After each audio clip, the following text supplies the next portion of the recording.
কোথায় হারিয়ে গেল সেই অশ্লীল কাজ করা মমতাজ?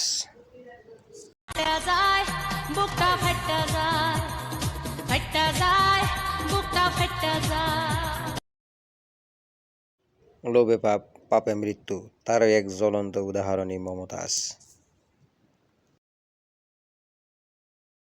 শিষ্য বুদ্ধি আমার কম, আপনি বুঝাইয়া দিলে বুঝিতে সক্ষম।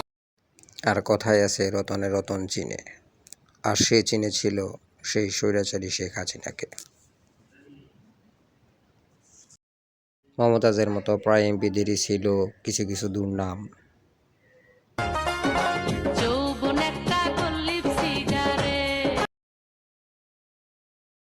যে একসময় যাত্রাপালার প্যান্ডেলের নাচ গান করত, তাকে এমপি নমিনেশন দেওয়াটাই কি উচিত?